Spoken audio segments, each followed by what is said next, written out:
Good evening. Welcome to QUT Web News. Good evening. The Prime Minister wants Australia to end the national shame of domestic violence. In his first major announcement since taking office, Mr Turnbull unveiled a $100 million package to help those fleeing abusive relationships.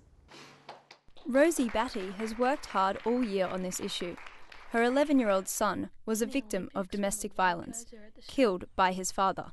Miss Batty says now is the time for action. We have 2 women a week being murdered, 1 in 3 women affected by violence, and 1 in 4 children.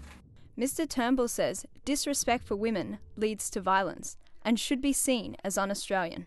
Violence against women is one of the great shames of Australia. It is a national disgrace. The government's extensive anti-violence measures include funding for CCTV security cameras and mobile phones for at-risk families. There'll be improved training for frontline services like doctors, nurses and police. As well, GPS tracking and panic buttons in homes. All women in Australia and their children should be safe at home, should be safe on the streets and should be safe online. Opposition leader Bill Shorten was quick to support the government's response. What sort of nation do we want to present ourselves to other people in the world where 63 women have been killed, murdered by people who say that they love them? It is unacceptable. If you are a victim of domestic violence, call 1-800-RESPECT or visit their website. Gabrielle Baker, QUT News. Life Education Queensland is using the month of October to highlight the growth and dangers of binge drinking. Top athletes launched the October campaign, which aims to raise $700,000 to better educate kids. 5 top Australian athletes put their juicing skills to the test today. Finally, they hit the 10-litre mark. Smoking, I can smell smoke. The same amount of pure alcohol young Australians drink every year. And this is what $120 looks like in fruit and vegetables. But that's the amount the average Australian household spends on alcohol each month. You see the total amount of alcohol that Australians are consuming is coming down, but the number of people who are consuming that alcohol are drinking at more risky levels than before. 6,000 Australians will be assaulted within the next week by someone under the influence. We're seeing a lot of incidents of one-punch deaths occurring, and the common denominator is the level of alcohol that is involved in that incident. So the message is, lose the booze. On average, Australians drink 40% more than Italians. We hear about changing lockout laws and closing times, but Life Education Australia says the issue runs much deeper, and they're looking for a cultural change. Let's do something about it. And October is about challenging Australians to make a difference, to actually get involved in a positive campaign that's about educating future generations of young Queenslanders. Sarah Bell, QUT News. Brain tumours are the most common cancer diagnosis in Australians under the age of 40. But the world-first clinical trial of a new treatment in Brisbane today has doctors hopeful for a cure. Neurosurgeon David Walker knows firsthand the devastation of brain cancer. Well, at the moment, most people with this cancer will probably die just over a year after their diagnosis. And very few get to 5 years after their diagnosis. But at the Wesley Hospital this morning, he delivered some good news. Research from the QIMR Berghoff Institute has provided a new immunotherapy approach of T-cell injections, where the patient's own white blood cells are collected and then reinfused to target the cancer. 40-year-old Michael Oldano knew what his diagnosis meant. Devastating's a word, I suppose, but it takes so much more for it to settle in, and then you realise, you know, the scope of what's just happened to you. Mr. Oldano is the first patient to trial the groundbreaking treatment and is counting on not being the last. So no matter what happens to me, no matter how long I go past this point, it's still been one of the best things that's ever happened to me. More patients must undergo treatment before any conclusive findings, but researchers are already considering immunotherapy approaches to other cancers.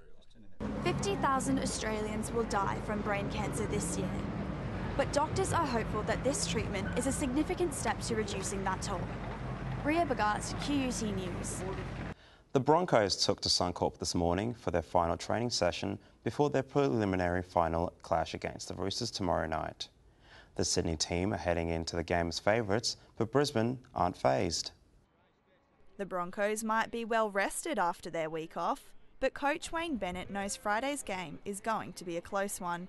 Well, there's not much between both teams, and just need a bit of luck tomorrow night and bounce the ball could be the difference between winning and losing.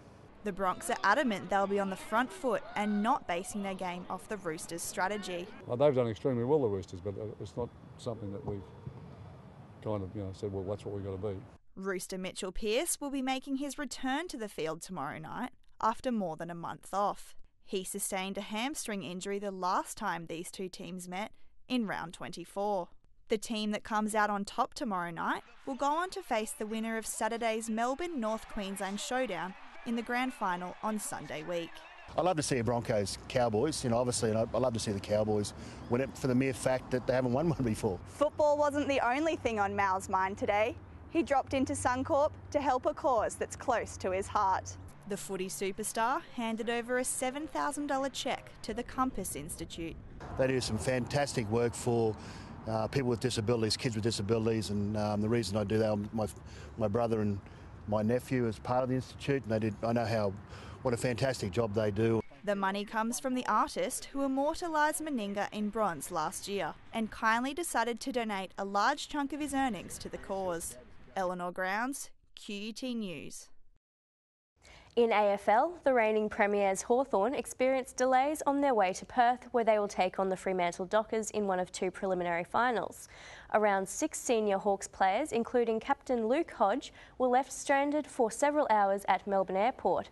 Coach Alistair Clarkson wasn't fazed by the wait. Whether they're sitting at the airport here or sitting in the hotel in Perth, it's not going to make too much difference. So they had a good night's sleep last night and get themselves ready for the game tomorrow. Meanwhile, premiership winning coach John Worsfold has expressed interest in coaching the Essendon Bombers. Brief on what I'm expected to present as the others will. I'll be putting a fair bit of work into that. He plans to meet with the club later this week. Love was in the air today on the Queen Street Mall, with shoppers being treated to a performance by the cast of Strictly Ballroom. Adapted from Baz Luhrmann's classic movie, the producers say it'll get you dancing in the aisles. Bright colours, high ponytails and sequins were strictly in order at the mall today. Shoppers were mesmerised as cast members danced and sang their way through one of the favourite songs used in the show. Love the costumes, the energy, the dancing. Marvellous. I think they're all fabulous. Amazing. They're so good. So bright, so sparkly. I just couldn't stop watching them when they danced. It was awesome. 480 shows in nationally. Stars Phoebe Panaretis and Thomas Lacey are still loving the experience. We've been to Sydney and Melbourne, and Brisbane is like our nice reward for a really long run. She says being part of an Australian icon is what makes it special. Oh, it's incredible. I mean, most musicals, pretty much every musical we see is from Broadway or the West End, and Strictly Ballroom is 100% Australian, written by Australians, performed by Australians.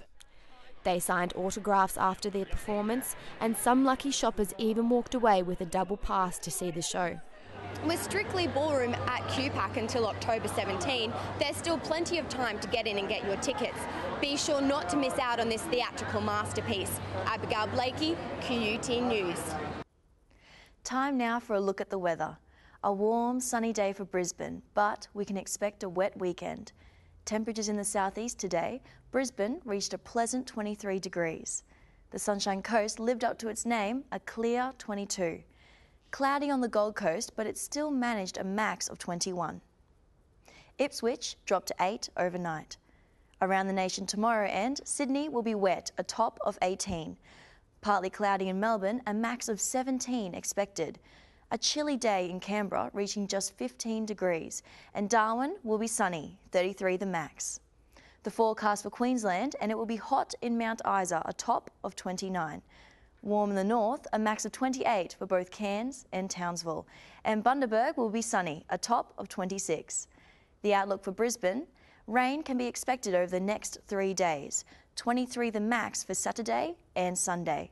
That brings you up to date with the weather. And that's all the news we have for now. We'll be back tomorrow with more QUT Web News. Goodbye. Goodbye.